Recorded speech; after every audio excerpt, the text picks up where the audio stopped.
Let's do our chanting before our meditation. If you have our chanting book, you can turn to page 5, or otherwise you can follow us. Salutation to the Buddha. Namo tasse bhagavato arahato samma sambuddhasse.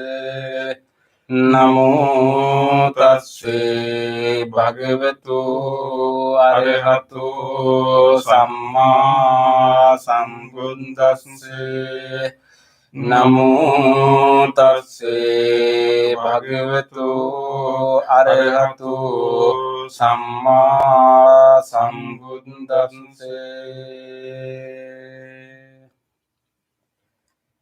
The three refuges.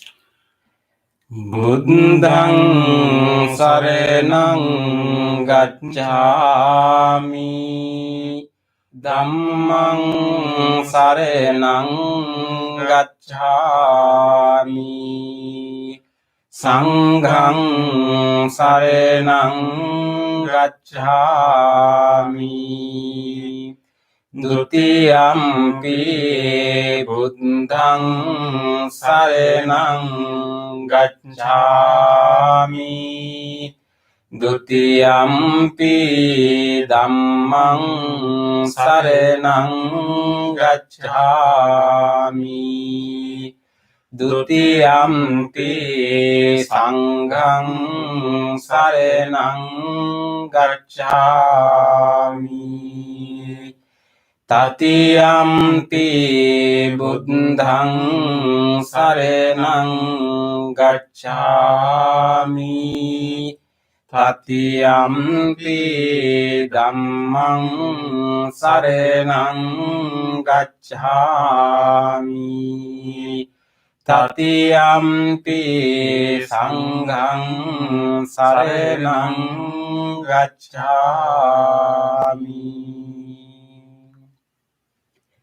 Next page. The 5 precepts. Panatipata viremani sikkhapadang samadhiyami. Adinādāna viremani sikkhapadang samadhiyami. Kāmesu micchāchārā viremani sikkhapadang samadhiyami. Musāvādā viremani sikkhapadang samadhiyami.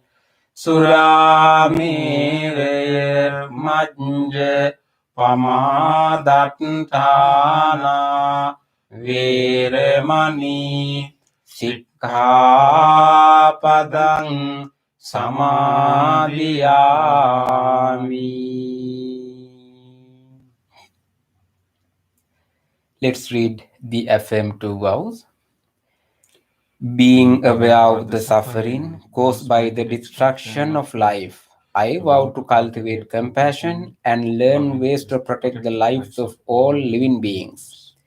Being aware of the suffering caused by exploitation, stealing, and oppression, I vow to respect the property of others and to practice generosity by sharing my time, energy, and material resources with those who are in real need.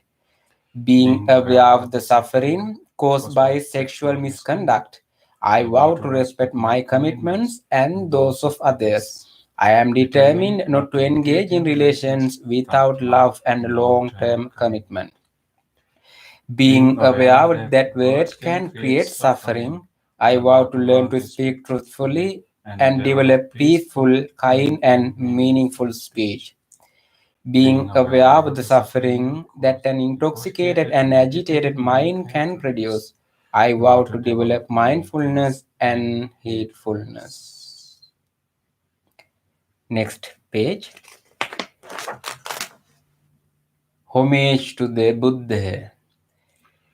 Iti piso bhagavā arahang samma sambuddho vijñācarana sampanno sugato lokavidu anuttaro purisa dhammasārati sattā deva manusānaṁ buddho bhagavāti.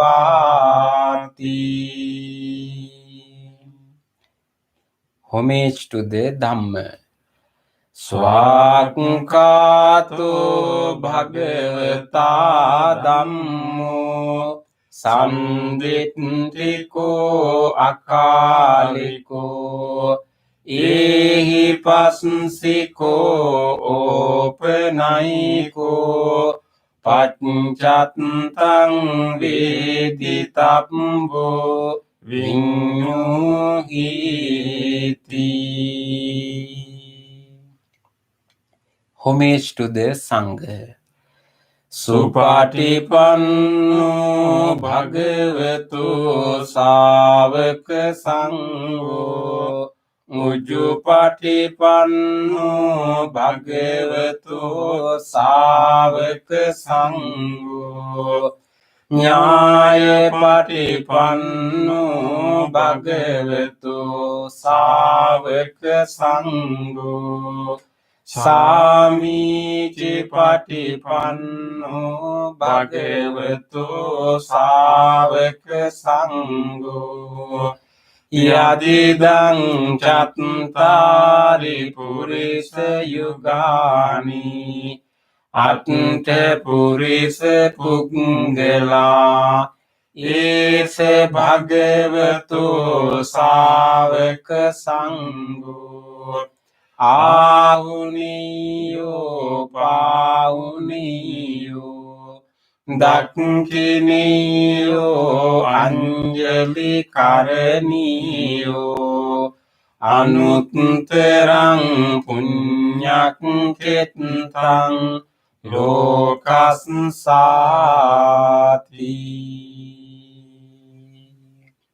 සාදු සාදු සාදු. Next page. Offerings. Offering of light. Ganesarappaditene Deepene tamedang sina Tiloka deepang sambuddhang Pujayami tamonudang. Offering of incense. Gandha sambhara yuttene dhupena hang sugandhina pujaye pujaniyang tang puja bhajana uttamang. Offering of flowers. Vanne gandhe gunopetang etang kusuma santating pujayami munindassa siripade saroruhi pujemi buddhang kusumene nene punyene metene labami mokkang puppang milayati yathai dhammi kayo tatayati vinasa bhavang. Offering of water. Adivasi tunu bhanti paniyang parikampitang anukampang upadaye patiganhatu uttame. Offering of drinks. Adivasi tunu bhanti gilane pacchayang imang anukampang upadaye patiganhatu uttame.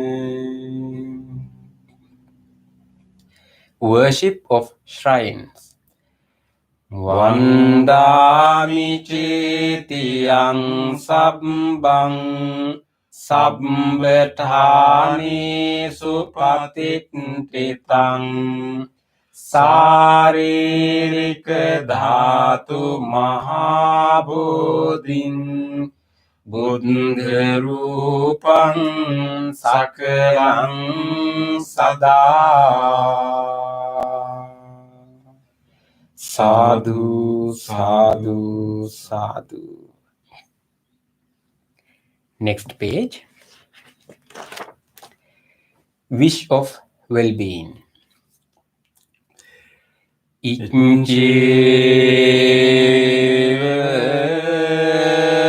matchanta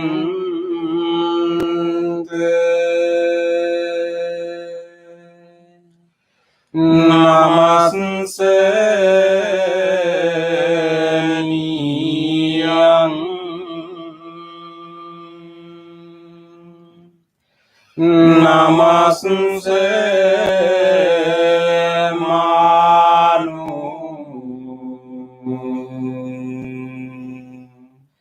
ratenate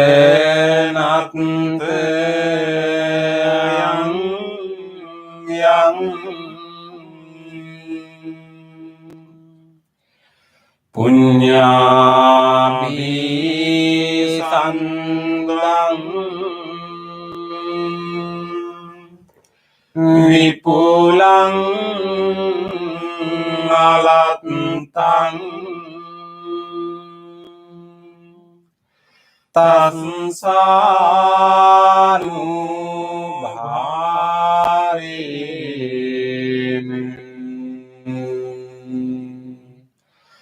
hatante rayo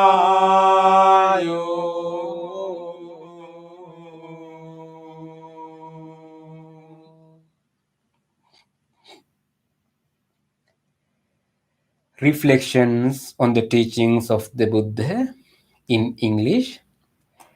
Mind is the forerunner of all experiences. Mind is chief. Mind made are they. If one speaks or acts with an impure mind, suffering follows like the wheel that follows the foot of the ox. Mind is the forerunner of all experiences. Mind is chief. Mind made are they. If one speaks or acts with a pure mind, happiness follows like one's own shadow that never leaves. Generosity, kind words, benevolent actions towards others, and equanimity towards all beings and all things. These bonds of sympathy function in the world like the linchpin in a moving cart. One by one, little by little, moment by moment, wise people should remove their impurities as a smith removes the dross from silver. For one who mindfully develops boundless loving kindness, mental defilements are weakened and the freedom from clinging is seen. All conditioned things are impermanent. When one sees this with wisdom, one turns away from suffering. This is the path to purification.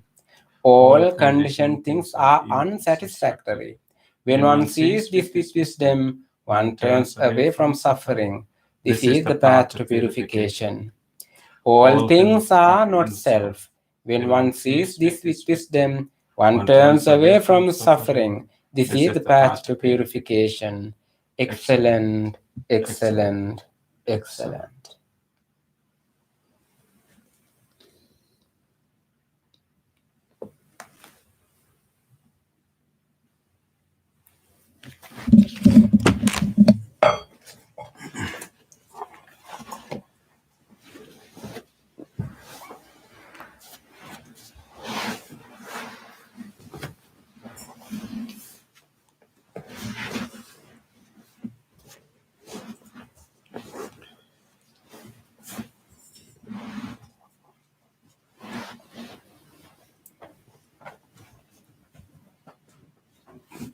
Welcome everyone for our evening meditation.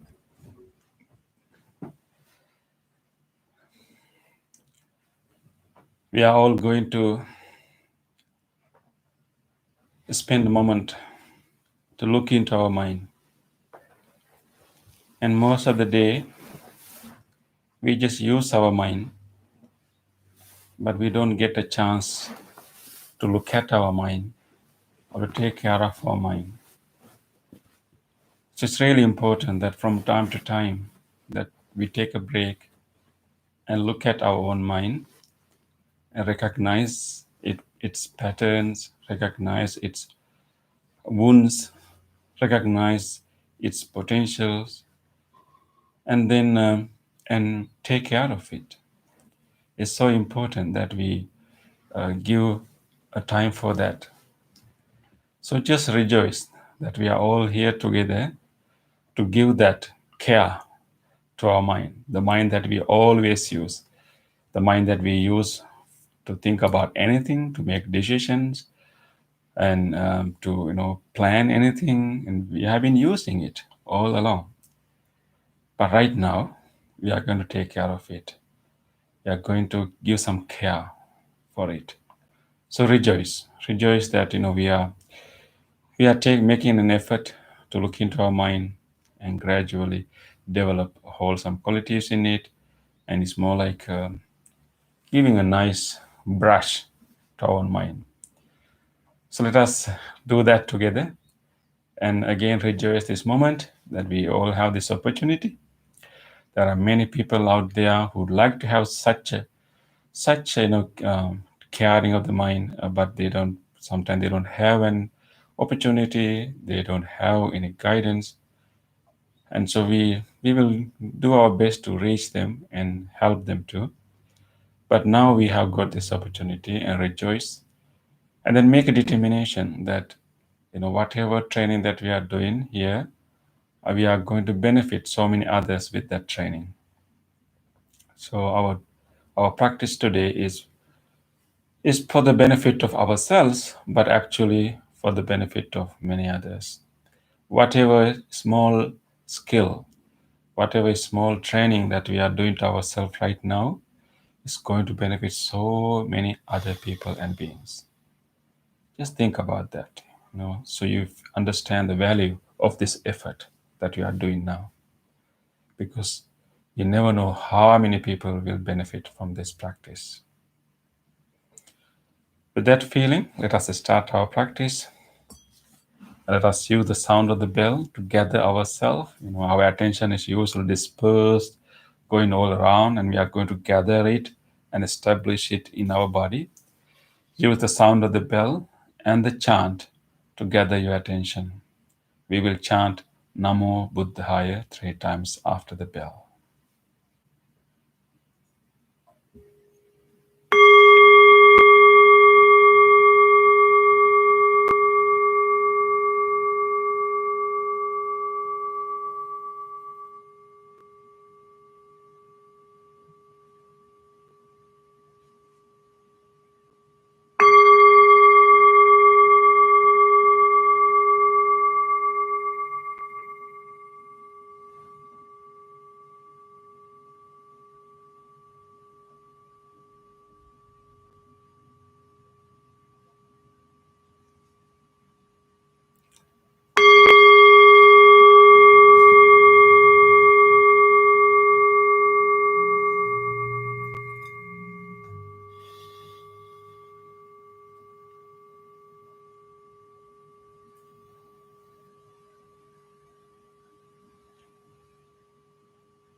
Come to your body.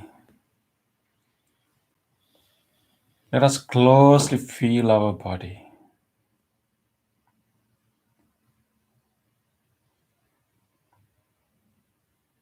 Let us feel our feet, our lower legs.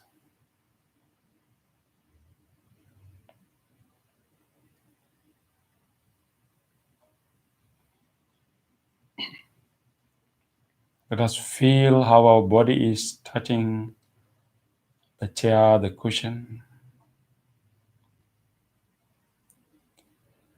And let us feel the upper body.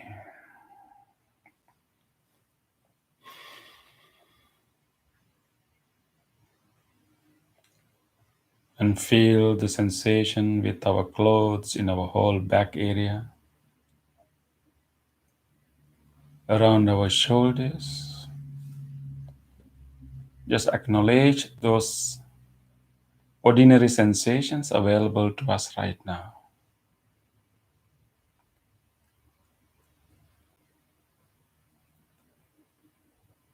We will gradually come through our arms and feeling our arms and elbows and moving slowly all the way to our palms and fingers.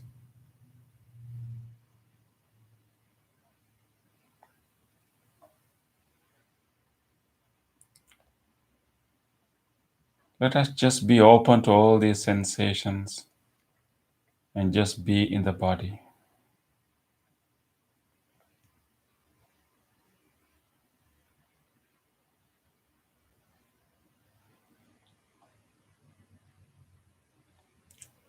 We are sitting here right now and just remind ourselves we are sitting here, our body is quietly settled in this moment. With this awareness of the body, let us take a moment to relax this body. Physical relaxation is important for a deeper meditation. We will gradually allow all the muscles to relax, to open up, to loosen up. This is a good time to give a chance to our body to lose everything. In this very safe place, we can loosen all the muscles. We don't have to keep any sense of alertness or defensive feeling. We can completely let go of all the concerns and allow all the muscles to loosen up and relax.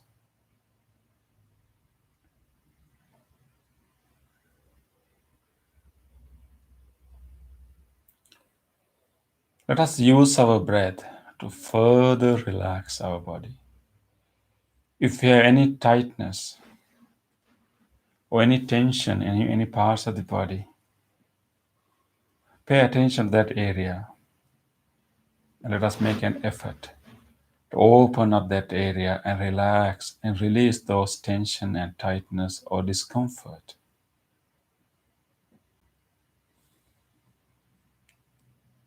Let us take a very slow, long breath in and release that breath very slowly, allowing our chest to drop down and relax. Let's take another slow, long breath and release that breath very slowly, allowing all the other muscles to relax and release. Let us take one more long breath in and release that breath very slowly, allowing all the muscles to open up, loosen up, relax.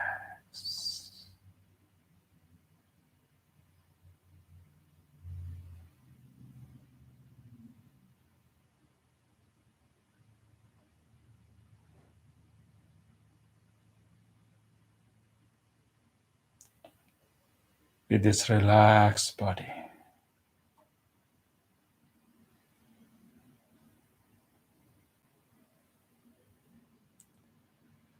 we will just let this body relax here.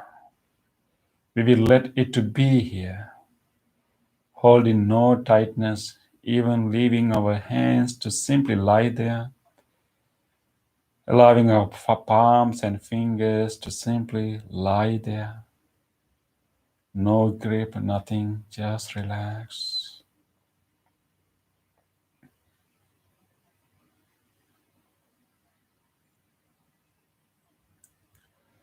With this relaxed body,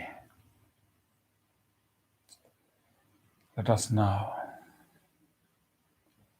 gently bring our attention to our mind. We will take care of our mind now, giving our full attention to our mind. For a moment, let us explore what are the thoughts, memories, images that will appear in our mind right now.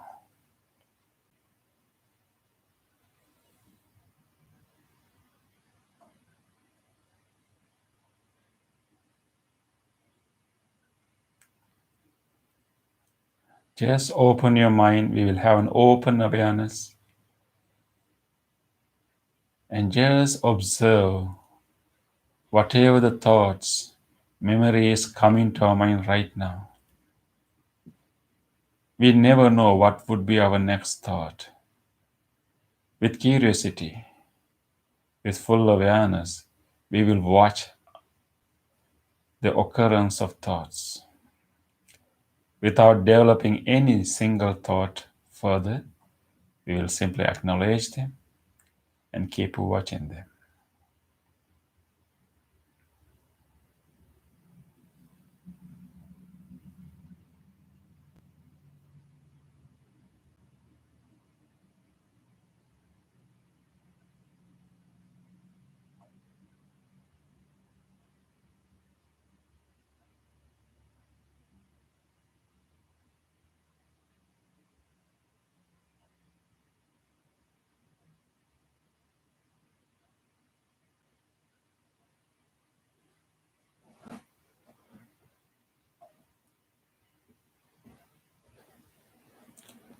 Various thoughts, memories keep popping up, and this is the nature of ordinary mind. Right now, let us purposely generate a wholesome thought. Instead of these random thoughts occurring, we can purposely generate a wholesome thought. This is a good time to purposely direct our mind to a wholesome direction. Let us open up the inner capacities of our mind. We all have the capacity for loving kindness, one of the most wholesome mental qualities we are capable of generating. Loving kindness. It's a genuine goodwill towards all beings. It's the willingness for everyone to be well. This genuine wish of well-being towards all. Let us allow that loving kindness to manifest right now. Let it not be there as a hidden quality. We will manifest it now. Let us bring it out. Generate that goodwill, that friendliness, that good wish. Open your heart, just like when you see a smiling face of a little baby. How our heart will open when we see a smiling face of a little baby.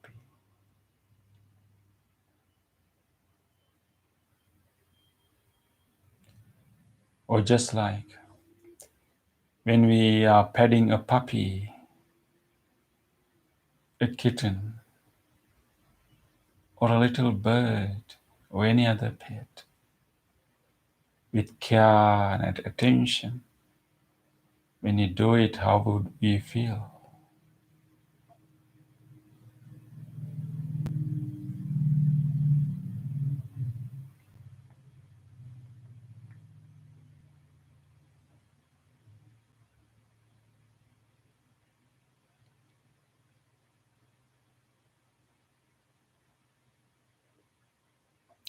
Let us open our heart just like that,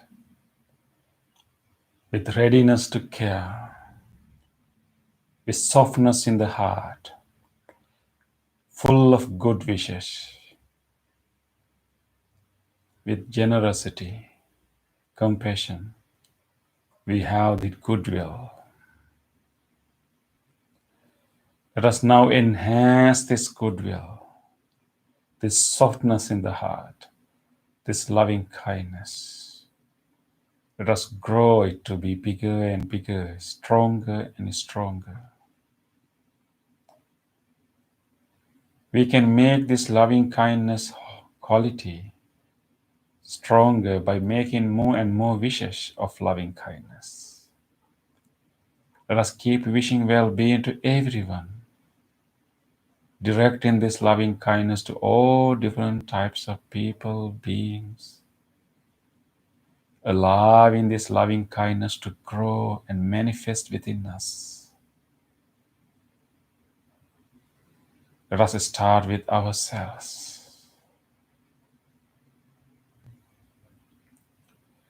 We will start with this living being sitting here. This living being also deserves your loving kindness.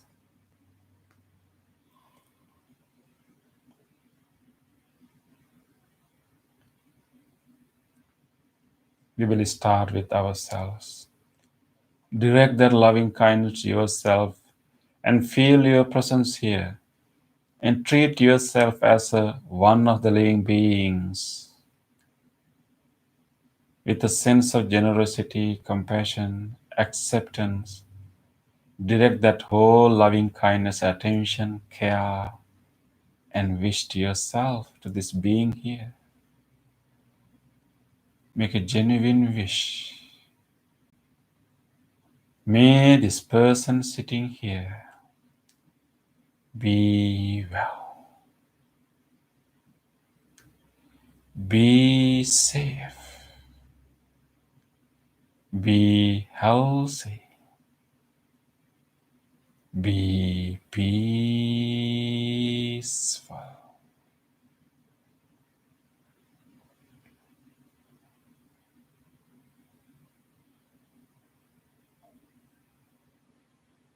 Continue to make all these good wishes to yourself.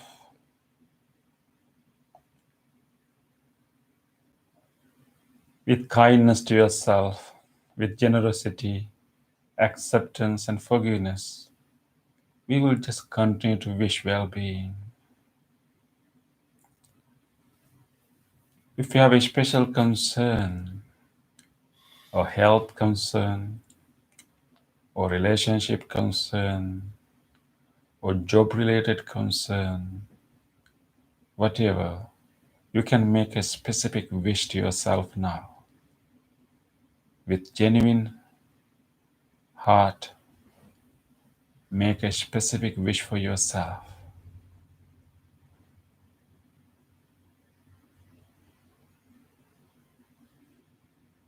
Be well, be safe, be peaceful.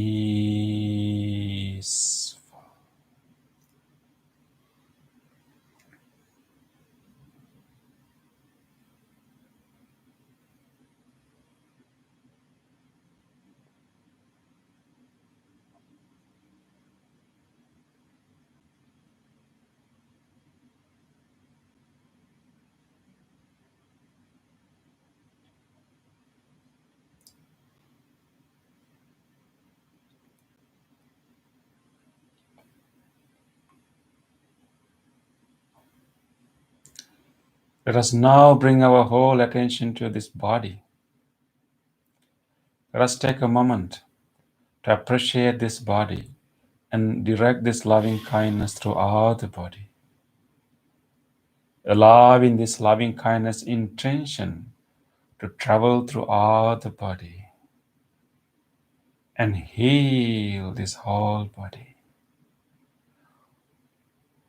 All these organs, all these systems of this body have been helping us so much. With deep appreciation, we will direct this loving kindness to all these organs. May these lungs that are helping us to breathe even right now, feel your lungs. Make a wish. May these lungs and whole respiratory system be well,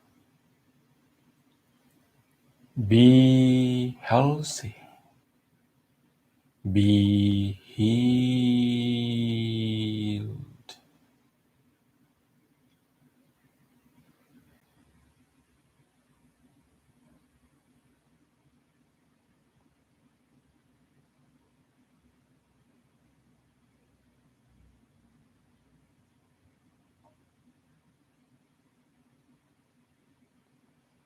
May this heart, cardiac muscles, the whole cardiovascular system be well, be healthy, be healed.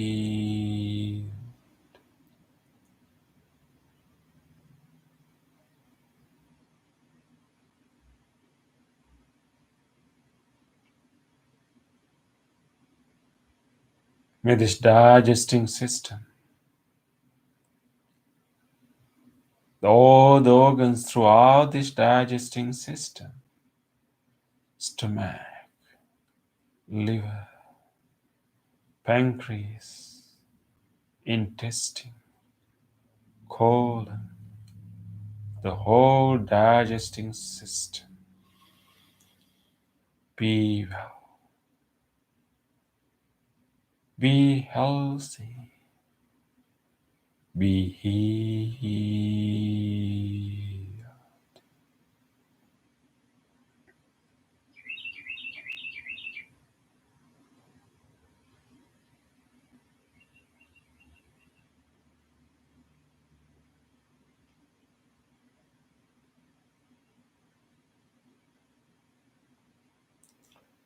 May these kidneys that are helping us to release the toxins from the body, may both kidneys and whole genitourinary system be well, be healthy, be healed.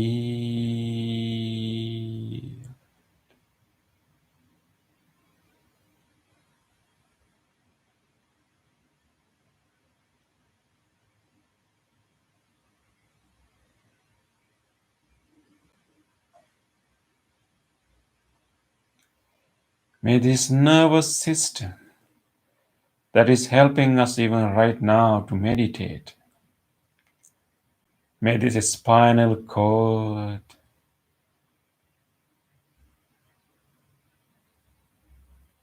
the brain stem, the frontal lobe, and the middle brain, the whole nervous system be well, be healthy, be healed.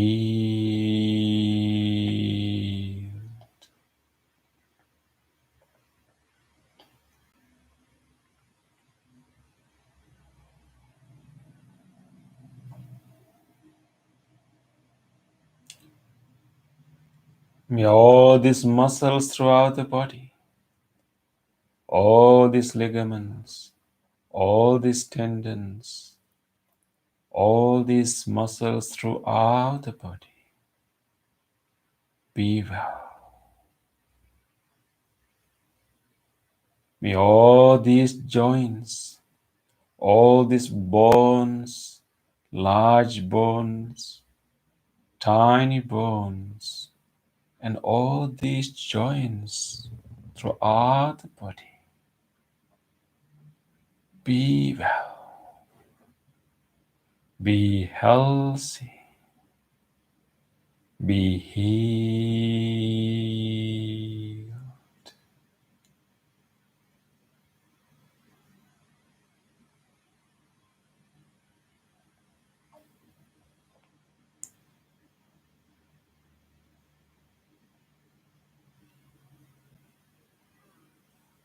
May this whole body allow this loving kindness to travel throughout this body from the top of the head all the way to the edges and the end of the tips of the toes.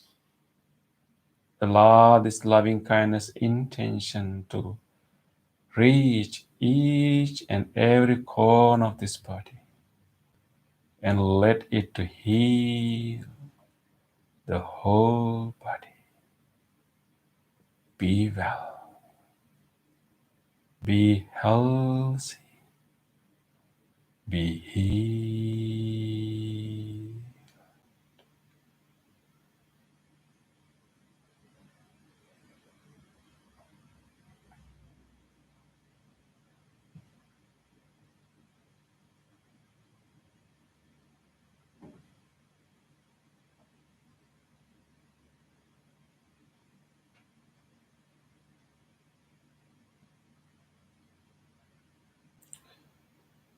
Let us now expand this loving kindness beyond ourselves to everyone else.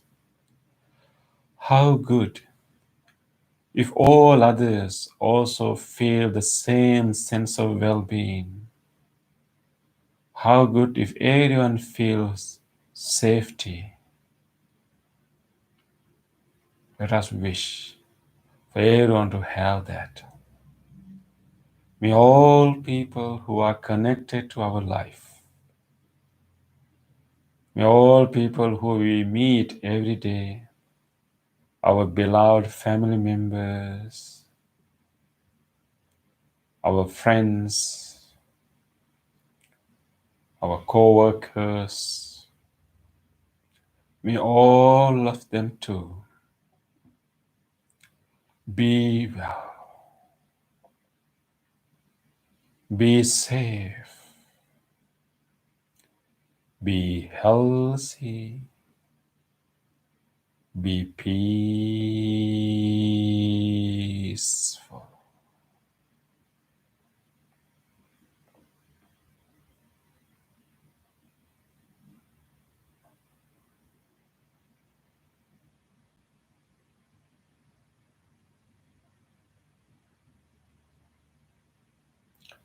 May all people, all beings living beyond the inner circle of our friends and family, may all other people living in all over the place. How good if all these people also feel safety and well-being. Let us give our willingness, our wish. May all people living in this whole surrounding area, in this whole region, in our neighboring cities, neighboring areas, may all of them living in this whole surrounding region, may all of them be well, be well, be well, be peaceful.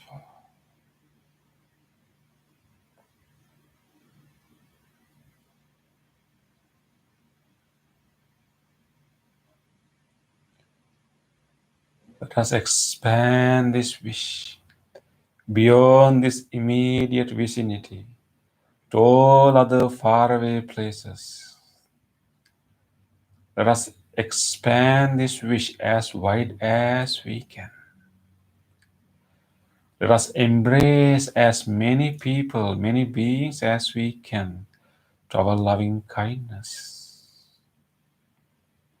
May all people, all beings living in every direction,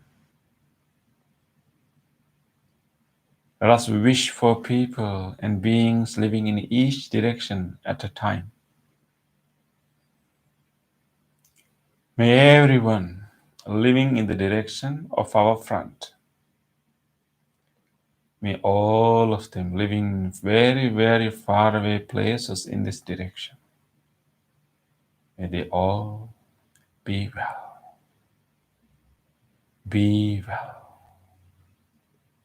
be well, be peaceful.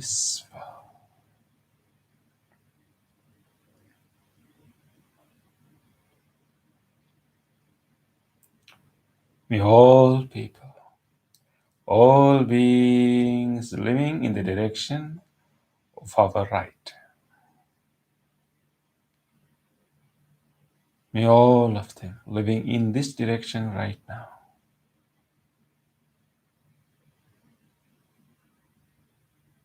be well, be well, be well, be peaceful.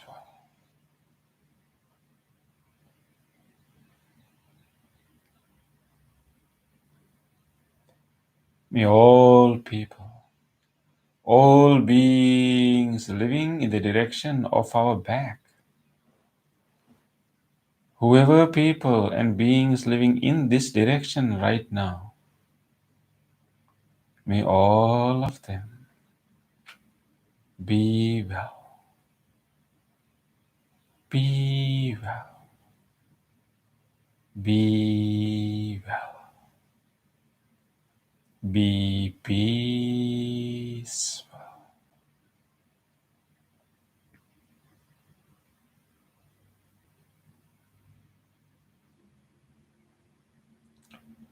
May all people, all beings living in the direction of our left, whoever the beings living in this direction right now, every one of them, be well, be well, be well, be peaceful.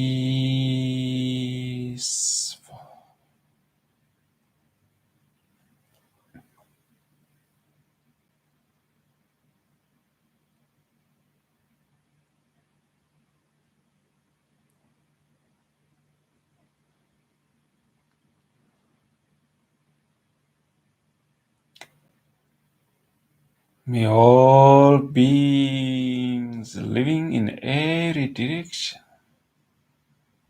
above, below, all across, may all living beings, from tiny ones to large ones,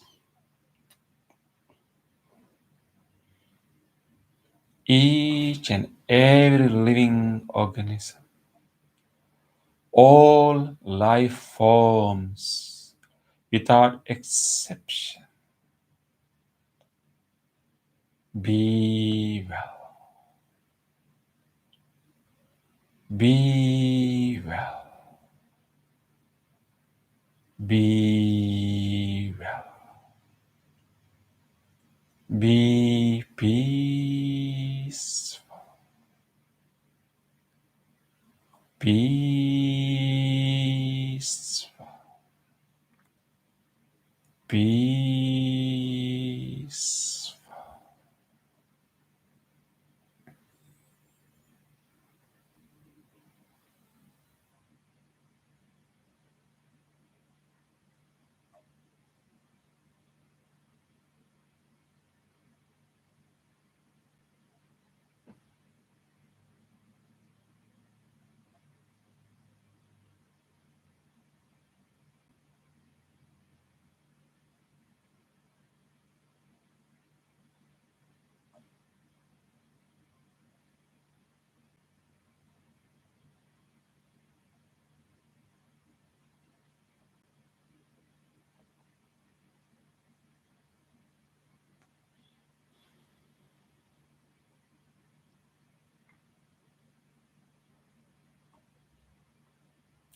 Feel the expansiveness of the mind.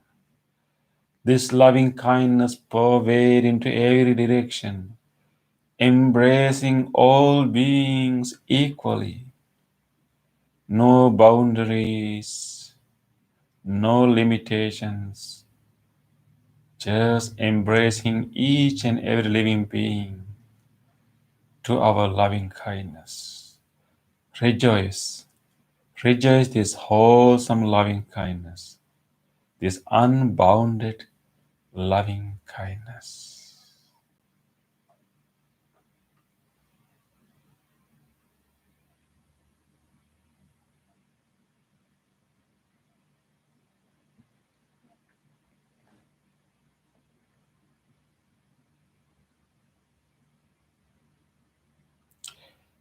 Let us allow this loving kindness just to be there and experience the deep peace we feel. This wish of loving kindness generate a deeper peace in our mind. Let us maintain this loving kindness and gradually allow our mind to experience deeper and deeper calmness.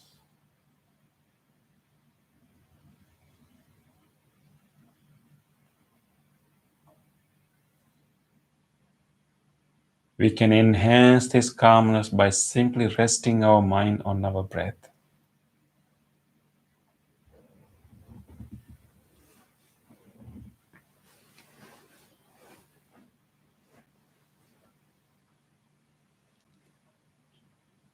Let us gently rest by simply observing the breath, flow of the breath. Gently feel the movement of the air through the nostrils. Gently feel the movement of the air out of the nostrils.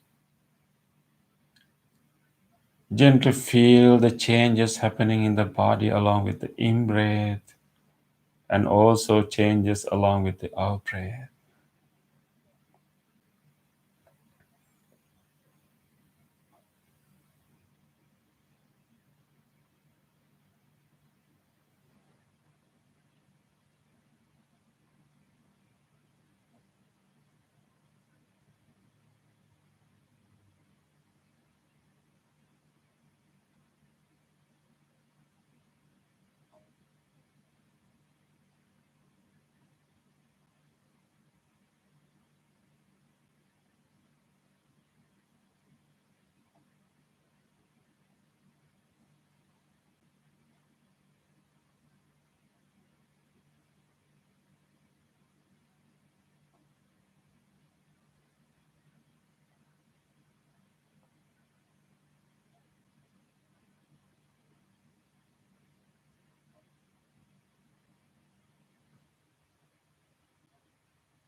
Dukkha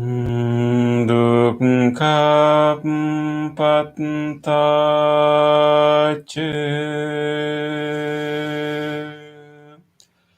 nidukkha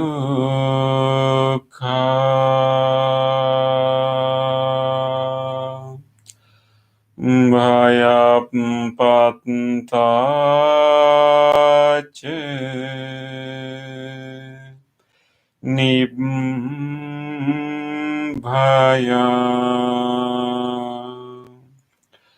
sukapattaca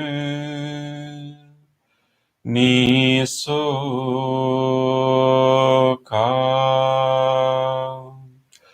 hontu sabbepi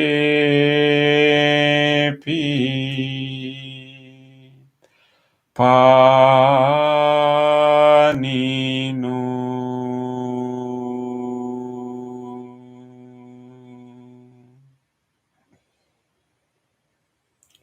Gently come out of the meditation.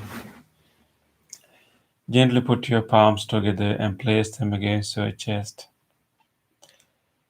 Let us take a moment to feel grateful for this opportunity to have meditation in our life. Let us feel grateful to all great teachers and enlightened masters in the past who passed this wisdom from generation to generation. Let us feel grateful to anyone who helped our meditation tonight, including anyone who tried not to disturb our meditation at home. Let us feel grateful to this device that helped us to connect to this meditation, and to the cushion, the chair that we are sitting on, to this bell and everything. With deep gratitude to all people and all things that made this meditation possible for us today, let us say sadhu 3 times. Sadhu, sadhu, sadhu.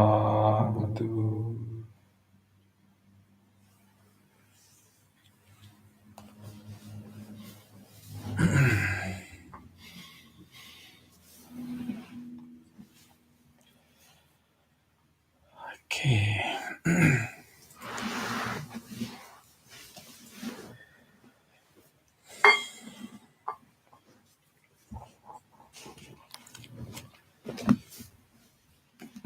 Okay, everyone. Nice to have you all for our meditation. And these days, I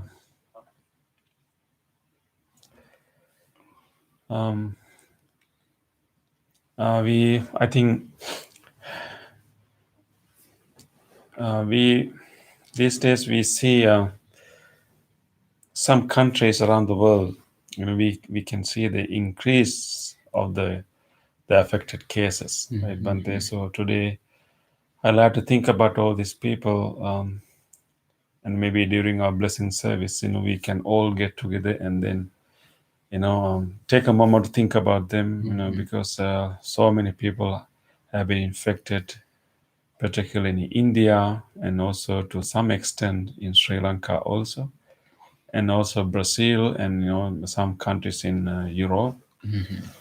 And of course, now many people in the US are getting the vaccine, right? And but many other countries is still, they don't have access to the vaccines. I mean, it takes some time for them to get. It's not as easy as here for them. So we will think about them, and we will give our best wishes and our good wishes to them, and to have a stronger immunity, right? When there's of course, vaccine definitely can help us, but we can also develop our immunity with our own behavioral change, our food, our conduct. Yes. Okay, so with that, let us start our discussion. I thought to start a new series of discussions from today. I hope that many of you received that email, and I send out his small handout, the kind of list of things that we will discuss in next coming weeks. If you haven't received that document, and if you like to have, please use our chat section, and just let us know, maybe together with your email, so we can send you. So then, and you will know, what we will discuss in each week. So if you like to have that handout, please let us know with your email. So Bante, I thought, because we just finished loving kindness discourse, loving kindness sutra, and we talk about different aspects of loving kindness, different levels of loving kindness, and how we can practice loving kindness in a methodological way, and then we also talked about going beyond loving kindness to wisdom. After discussing that, I thought, okay, so we talk about what we should cultivate.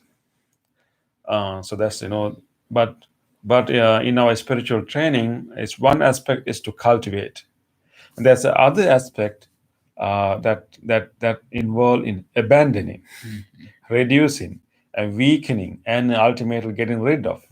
So there are certain wholesome qualities that we need to cultivate, develop, and enhance.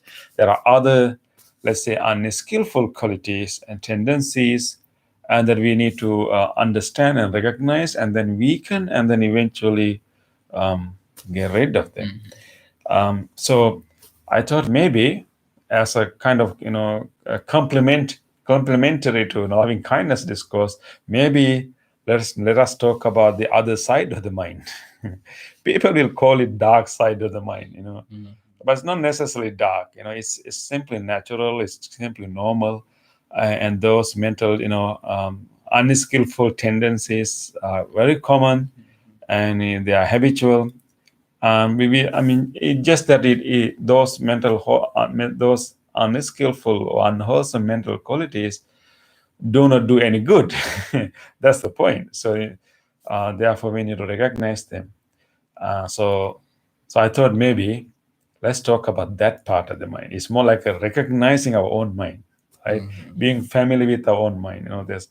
We know that there are potential, there are beautiful things that we want to develop, and then there are certain things that we need to be aware of, and then we should weaken.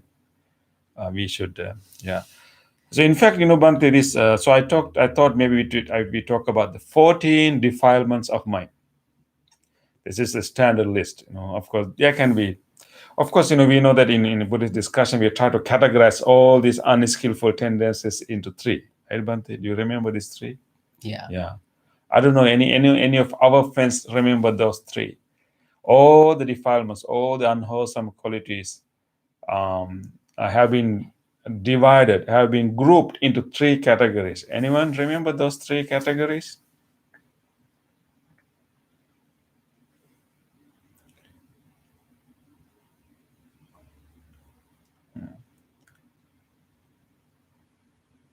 Yeah, but we need to know. Maybe we need to remind them.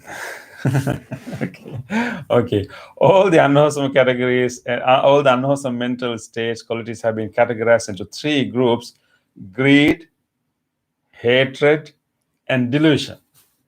Greed, hatred, and delusion. This is the most common categorization. So anything any kinds of unwholesome mental state will either belong to category of greed, or category of hatred, or category of delusion. We call them in Pali Lobha, Dosa, and Moha.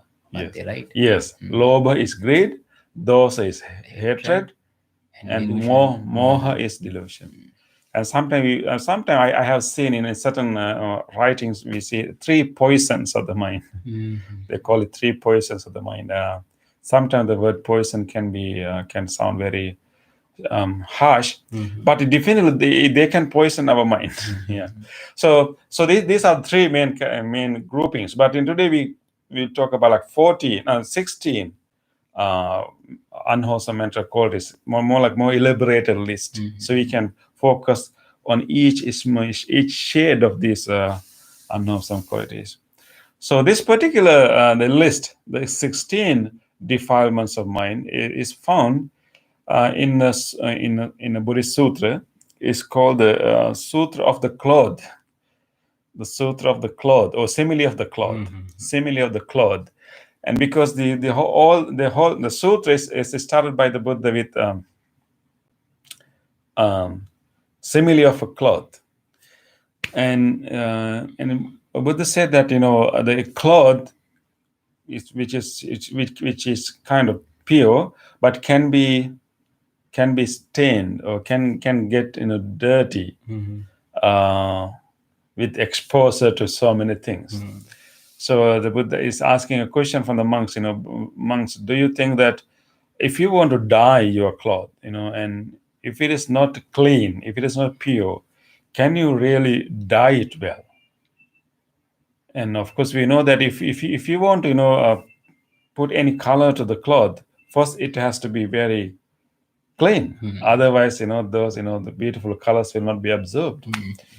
So Buddha say in the same way, if you want to bring the inner potential of your mind, if you really want to make your mind so radiant, or colorful, if you want to develop special qualities, power of your mind, and you need first to clean it. With those defiling things, you cannot bring those powers out. So then he start to give the list of the 16th defilements of the mind. So this simile of the cloth is very important because it shows that the cloth by itself, by nature, is pure, right? And it is like the dirts are kind of external. Dirts or whatever stains have kind of come from outside, so to speak, and make it ugly and make it unclean. So in the same way, our mind is very radiant. Our mind is very radiant, full of power, and it has its inner beauty. But if we don't maintain our mindfulness, it can easily get dirty. So it's important to remember that and the 16th defilements that we are going to talk about, and these 16 defilements actually obstruct the radiance of the mind, and it kind of obstruct the inner potential of the mind. And so these 16th defilements is simply do not allow our mind to fully manifest. It's kind of bring its full potential out. So that is why we need to recognize them. And in the simile of the cloth, Bante, then originally our mind is pure. Then like the cloth, if you mentioned that if we want to dye or make some kind of beautiful color to the cloth, first we have to remove this dirt first. Yeah.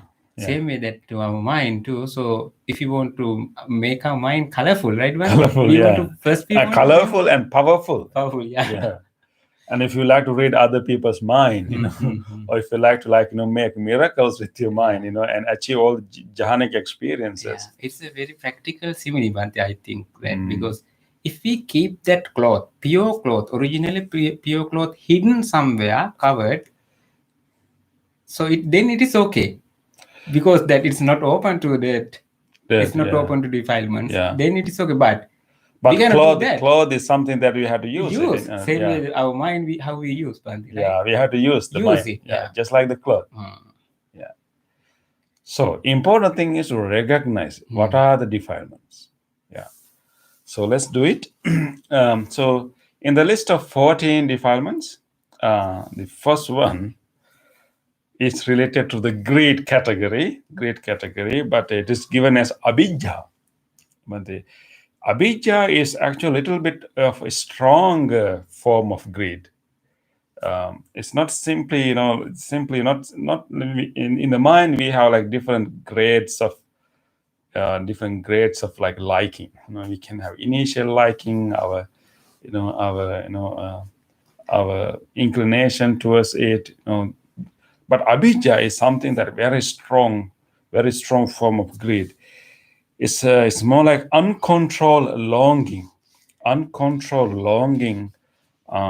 for longing to like acquire things.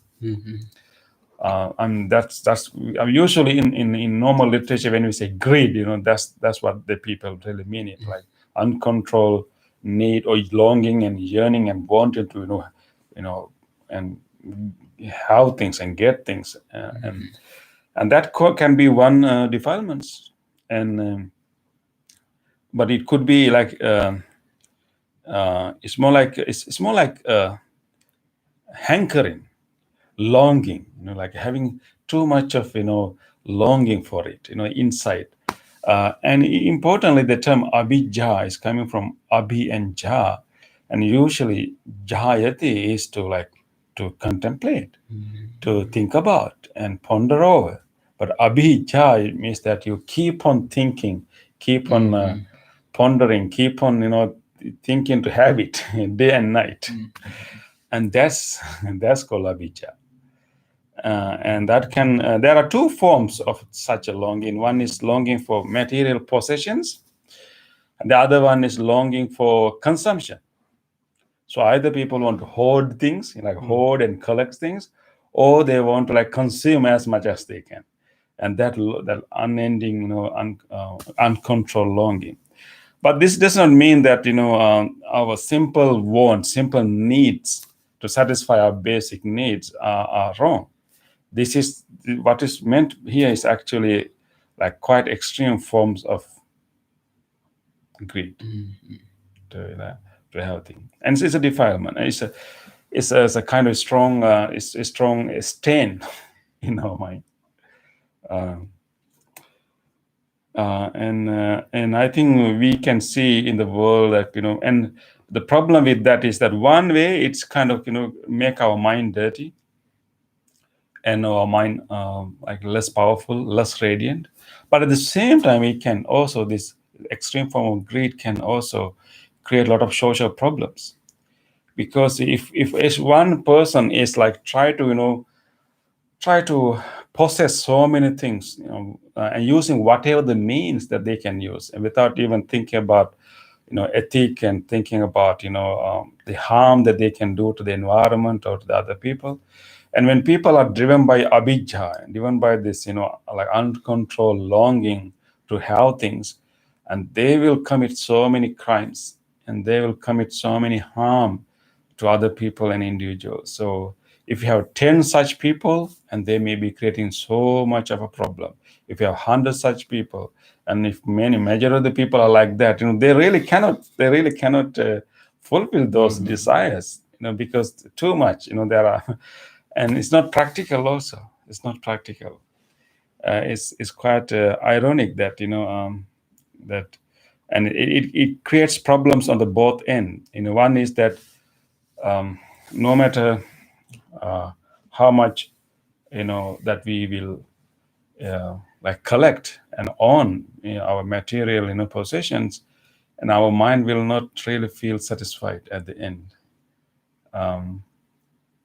And so we ourselves are not satisfied either. But in that whole process, we give suffering to so many people too.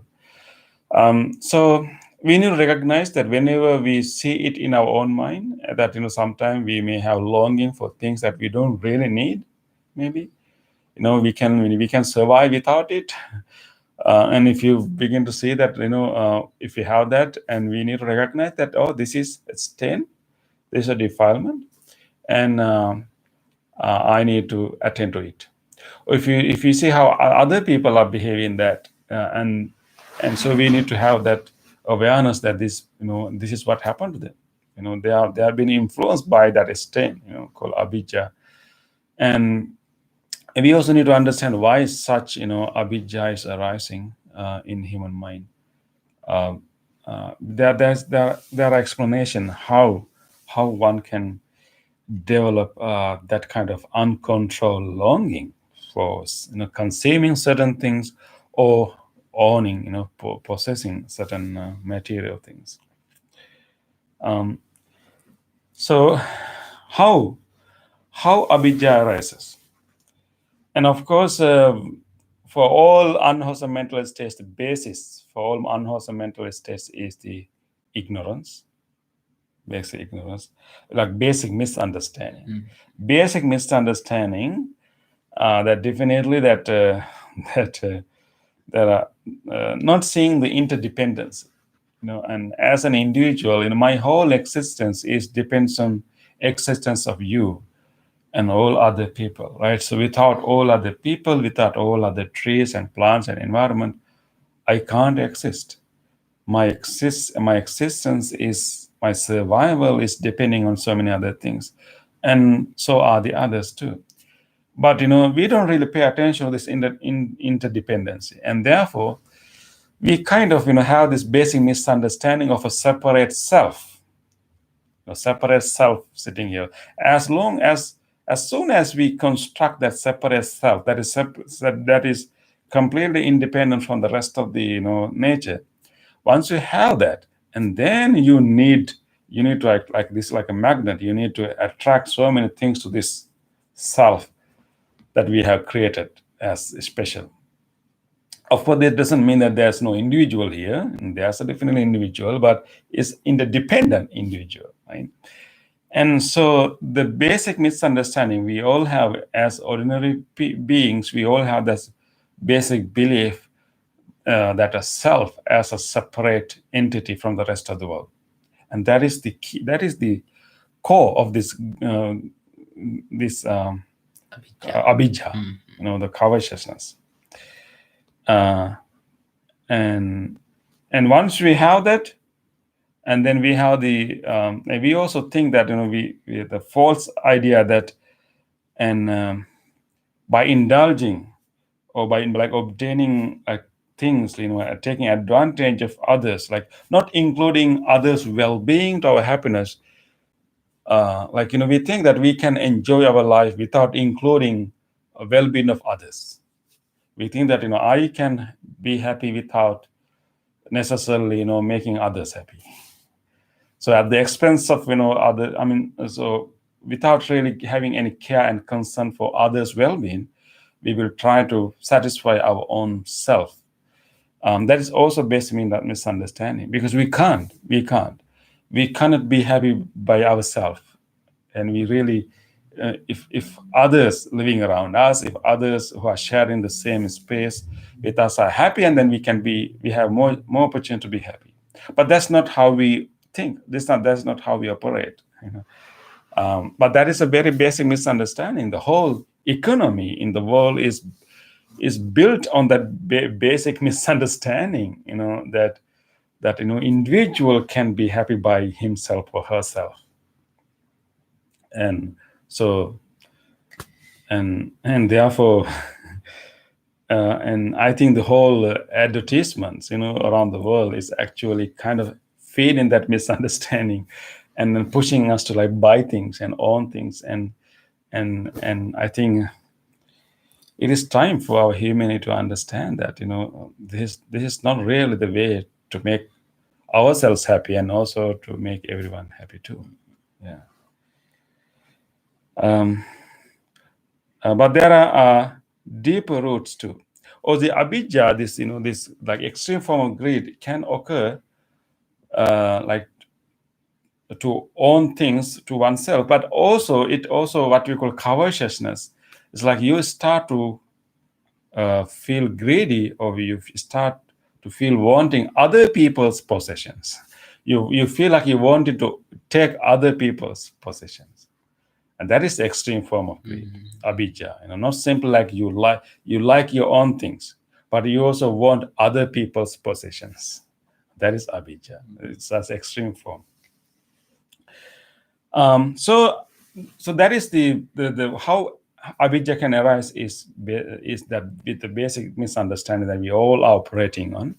It's not easy to get rid of, but in our practice, with constant contemplation, with constant discussion like this, with constant reflection of our own interdependent nature, we can gradually understand that what we call I and is kind of it's an interdependent phenomena.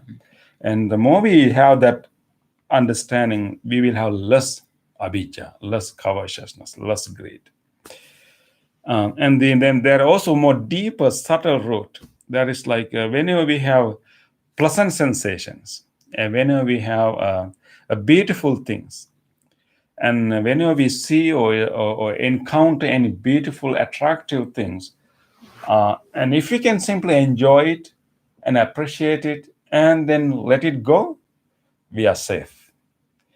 But if we don't have enough mindfulness, enough practice, whenever we see a beautiful thing, an attractive thing, we not only simply we enjoy it, like simply encountering it, but then we also want to bring it home. Like when you go to the nature, if you see a beautiful flower, so you see a beautiful image and you encounter it. If you can appreciate that, enjoy it, if you can live, if you can go, and no problem, you don't have abhijja.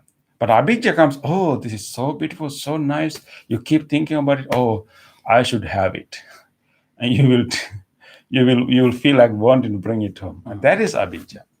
So abhijja arises when we encounter an attractive, beautiful thing, and when you have lack of mindfulness, instead we have what we call inappropriate thinking pattern. We call ayoniso manasikara. And when these both things are together, and so we think in a wrong way, and we want to have it, and that attractive thing, not simply the attractive or beautiful thing that will lead us to have extreme greed. It is our inappropriate thinking about it that leads that initial encounter to have greed. So once we understand this connection, this is based on a basic misunderstanding, it's based on our wrong way of thinking, and then we can try to do something to weaken it. We may not be able to like get rid of it at once, but we can weaken it, and we can weaken it and enhance our own well-being and also help many others too. So how we can do it is through deep understanding, and deep understanding that there's no full satisfaction uh, of greed by owning things. The Buddha says that there's interesting simile Buddha is giving, that if you try to fulfill or satisfy our greed by owning things or consuming things, it is like it's like a thirst in a summer. Your thirst will never quench in the summer. But I think maybe sometime we may be able to quench it. But Buddha said that the greed, the extreme form of greed, can only be quenched not by owning things or not by consuming things, but by deeper understanding. Only through that. And so therefore we need to develop that deep understanding. So whenever we feel some kind of liking, some kind of longing, some kind of hankering after, and those are good moments. We should not blame ourselves. That's not the point here. We should use those moments of hankering, moments of longing as an opportunity. Okay, let me look into my mind. What is happening here? What is happening here? Can I be satisfied without this? Or can I simply appreciate it without really owning it? We need to like make that contemplation. So any moments of longing and wanting is a good opportunity for us to have a good contemplation and develop our deep understanding. So, and then remembering that it is sustained. Yeah.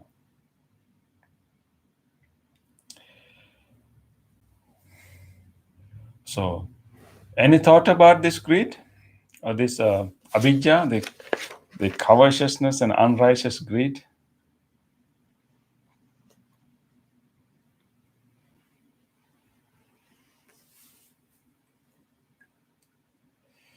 We all are victims of this. Yeah, the problem is that sometimes we are driven by this too much. Then we will try to satisfy our own desires at the expense of so many other people's well-being too. That is where the problem comes.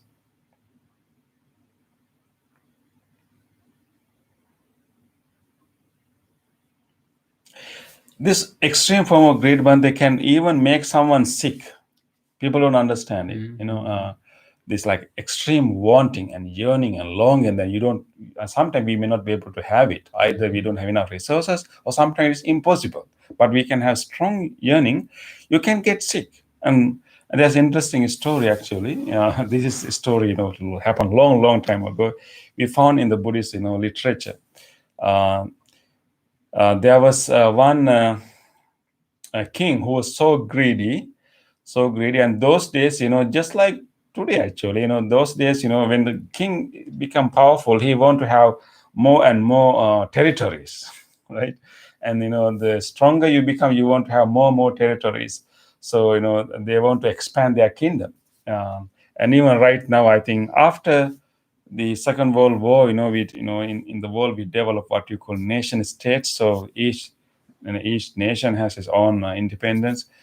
So we don't have that many kind of in tendency to own territories, but there are certain other indirect ways of owning territories. But however, that is how in ancient times. So this king was so greedy. He wanted to expand his kingdom. He wanted to like really go and fight and conquer other cities, other areas, and make his kingdom bigger and bigger. So one person who really wanted to like teach a lesson to this king, and he came to this kingdom as a spy. I mean, he pretended him to be a spy. And he said, I came to see the king. I have a special message to tell him. So he managed to get a special audience with the king. And he told the king, I have a special, very secret, very important message to tell you. I would like to be with yourself alone. I don't want anyone in our discussion. And then king accepted, and he said that, no, I came from a very distant area. I knew that there are three very rich cities, and they are really doing well. All these people can pay a lot of big taxes, and they are really doing well. I can help you to conquer those cities because I know their secrets. I know their safety measures. So I can help you to conquer those cities. If you conquer those cities, you will have more wealth. You'll be more powerful. Oh, the king was so happy. Oh, okay, I'm going to get 3 more cities. He was so happy. Okay, and then okay, I'll come tomorrow. You will talk to your army. You will talk to your generals and arrange something. And he left. And king was so excited to learn about this, territories. He even didn't ask the details of this messenger, and he left.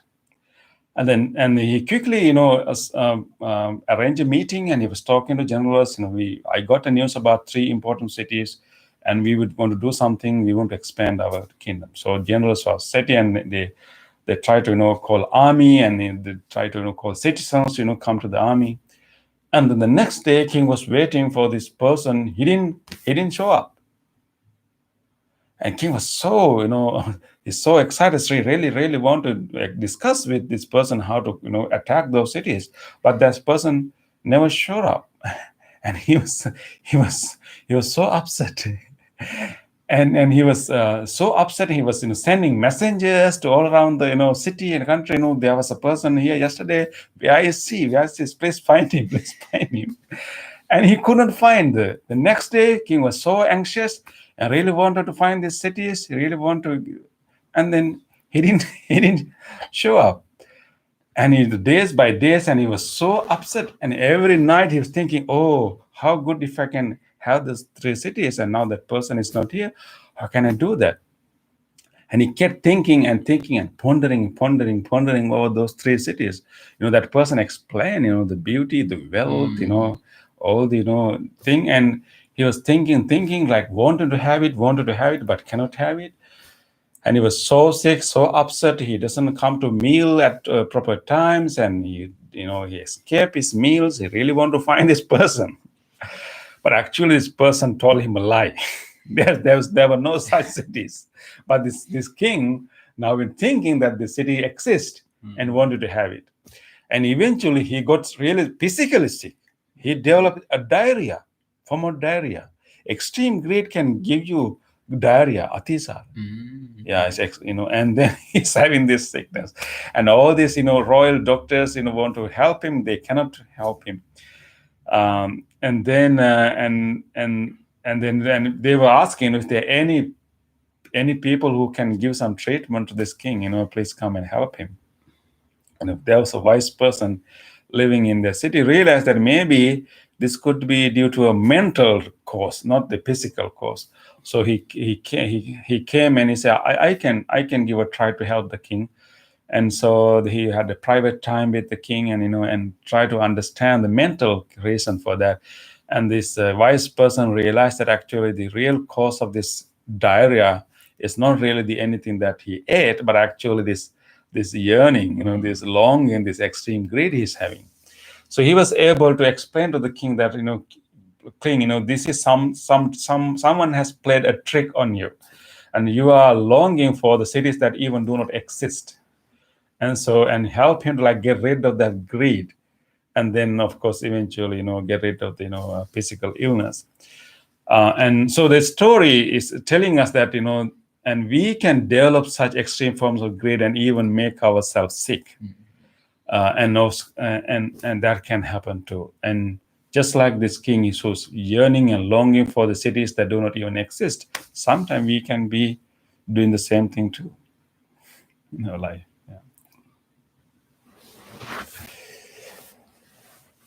Okay. Yeah. So I hope that you will remember this king, when you have some longing, and next time when we everyone need help to get rid of this.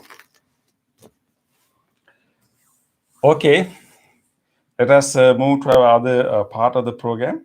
So if you have the book, turn to page 14.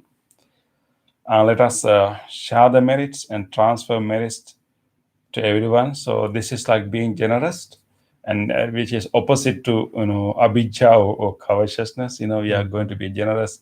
Even the good wholesome merits that we are generated right now, we are going to share it with others. So take a moment to think about all of your ancestors, people who helped you so much, people who loved you so much, who are no more with us today. Let us be grateful for their care, for their sacrifice, for their dedication, and generously share this merits with them with gratitude. May all of our departed relatives share these merits. May they be well. May they be happy and peaceful wherever they may be. Idang mi ñātinang hotu sukita hontu ñātayo. Idang mi ñātinang hotu sukita hontu ñātayo. Idang mi ñātinang hotu sukita hontu ñātayo.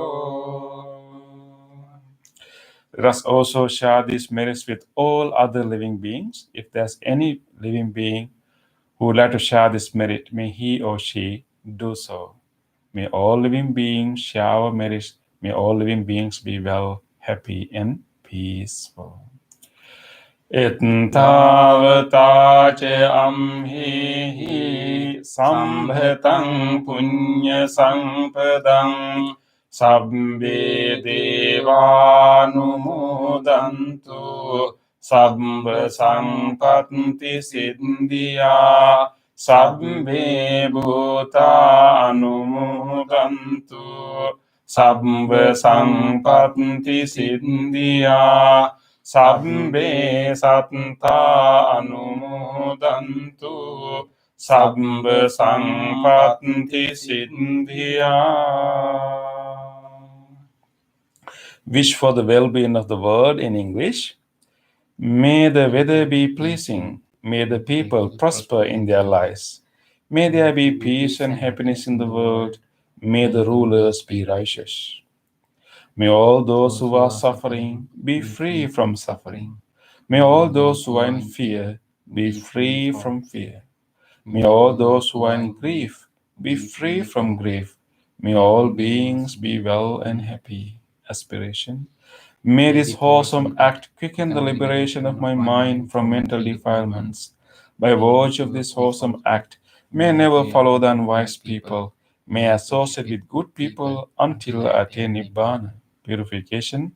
If by body, speech, or mind I have carelessly done wrong, I acknowledge them all in front of the Tathagat of great wisdom and determine to be heedful.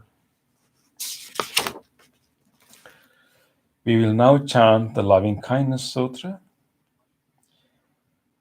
And today, especially, we want to dedicate this chant to all people around the world who may have been affected by the new variant of this COVID 19.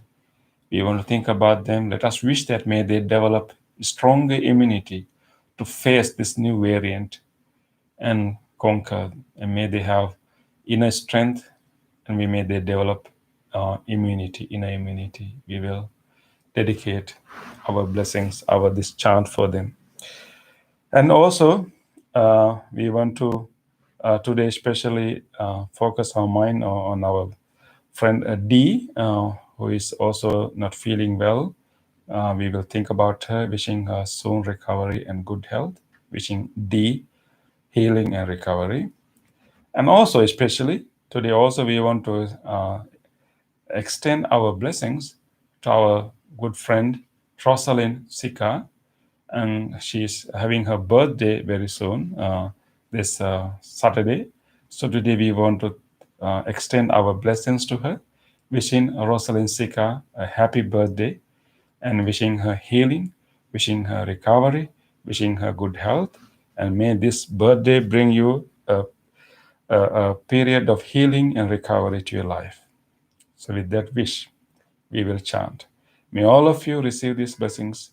May all of you be well, happy, and peaceful. Namo tassa bhagavato arahato samma sambuddhassa. Namo tassa bhagavato arahato samma sambuddhassa. Namo tassa bhagavato arahato samma sambuddhassa. Karaniya manta kusalena yantang santang padang abhisamicce sakko ujuce sujuce suvaco casansa mudu anatimani santos sekoce subaroce ampagincoce sallahuka bodhi santrindri Yoce nipakoce ampagam kulesu ananogindo naca kundam samacari kimcina vinyu pare upavadeyong sakino vakemino hontu sabbe santa bhavantu sukhitanta ike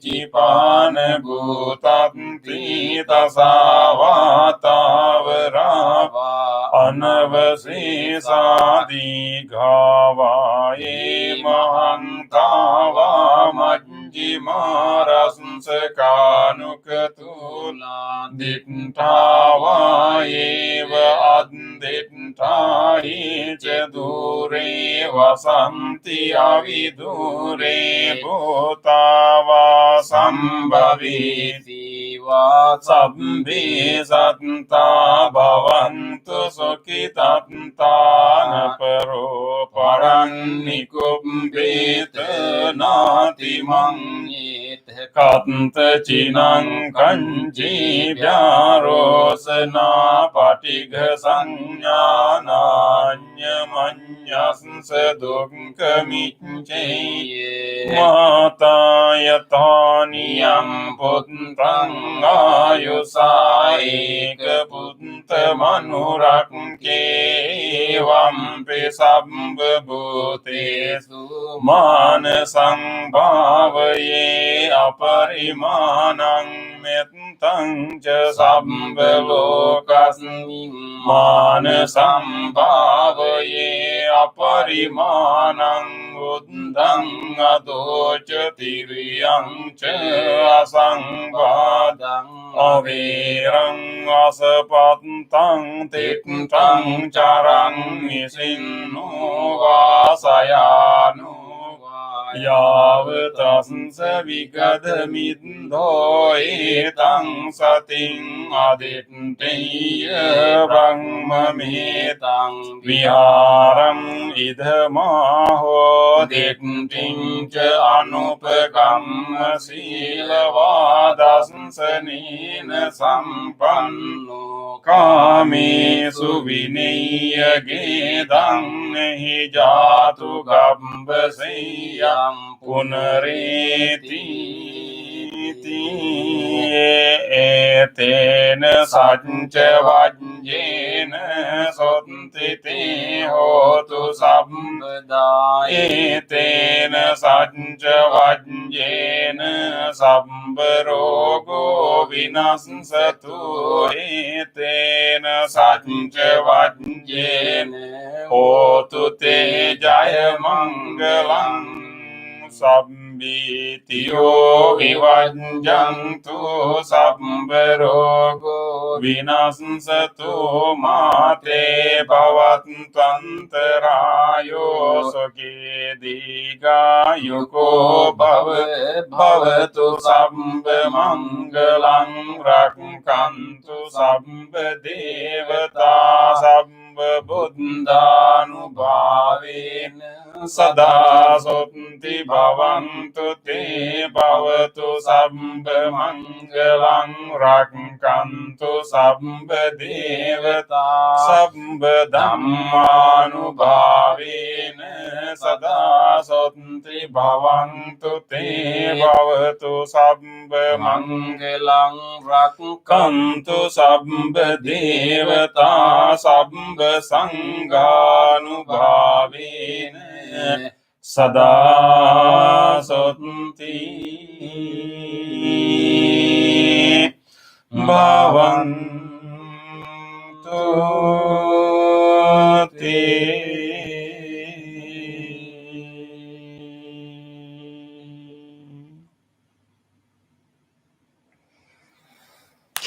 Let us spend a moment of reflection.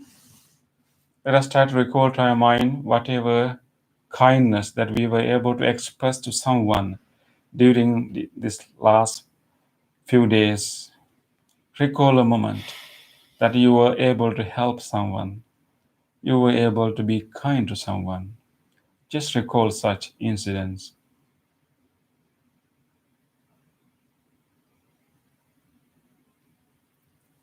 Let us rejoice these moments.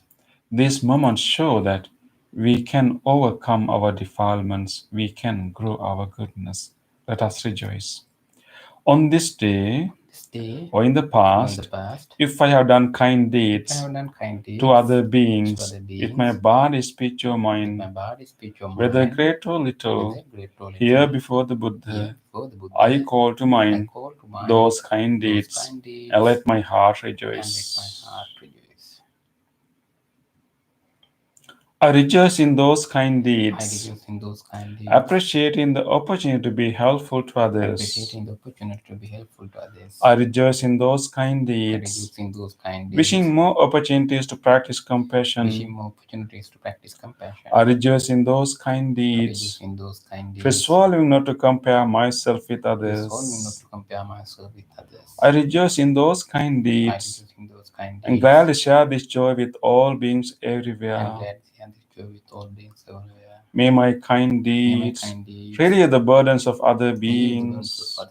May my kind deeds shield me from all dangers and pain. May my kind deeds and merits that come from them help me in freeing my heart.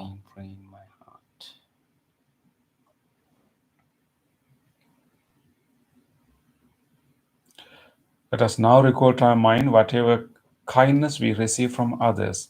During last few days, you may have received help, care, kindness, attention from someone. Just recall a concrete moment that you receive a kindness or help from someone, or even you heard about the kindness of someone. Let us rejoice the goodness of others. On this day or in the past, if I have seen no hurt of the kind deeds done by others with their body, speech, or mind, whether great or little, here before the Buddha, I call to mind those kind deeds and let my heart rejoice. I rejoice in the goodness of others, being always ready to praise kind people and follow their example.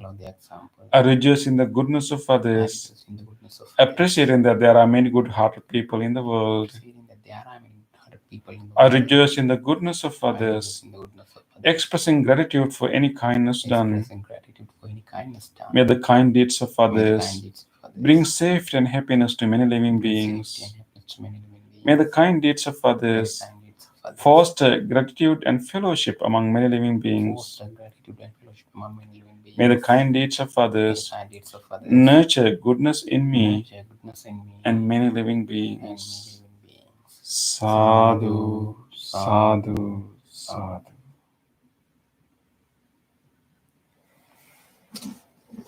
Okay, thank you everyone for joining us today.